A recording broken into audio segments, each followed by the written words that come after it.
கும்பராசிக்காரர்கள் பெரிய ரிலீஃபில் வரப்போறீங்க. கடந்த 2, 2.5 வருஷமாகவே கும்பராசிக்காரர்கள், சில பேருக்கு 5 வருஷமாகவே 5 வருஷமாகவே கும்பராசிக்காரர்கள் யாருக்கும் நல்லாவே இல்லை அப்படிங்கிறது தான் உண்மை. அதுவும் குறிப்பாக அவிட்டம், புரட்டாதி, சதயம் இந்த 3 நட்சத்திரக்காரங்களும் பெரிய அளவில் பாதிக்கப்பட்டீங்க.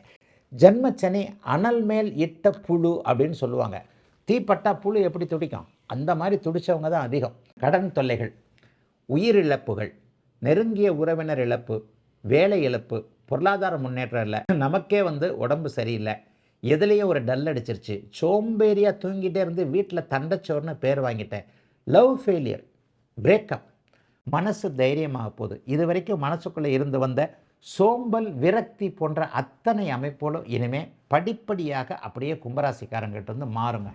2020, 21, 22ஆம் ஆண்டுகளில் என்ன எண்ணத்தை இழந்தீங்களோ அந்த உறவுகளை தவிர மற்ற எல்லாவற்றையும் திரும்ப கொடுத்துட்டு இனிமேல் ஒன்று தொந்தரவு பண்ண மாட்டேன், நல்லா இருக்கப்போ, நல்லா இருந்துக்கோ போ அப்படின்னு சனி பகவான் ஒரு வழியை காட்டி போகக்கூடிய அமைப்பு. ஏன்னா உங்கள் ராசிநாதனே அவர் தானே அடித்தவர் தானே அணைக்கவே செய்யணும். அந்த மாதிரி ஒரு வழியை காட்டி போகக்கூடிய, எல்லாம் திரும்ப கிடைக்கக்கூடிய நல்ல சனிப்பெயர்ச்சி அந்த சனிப்பெயர்ச்சி அமைஞ்சிருக்குங்க.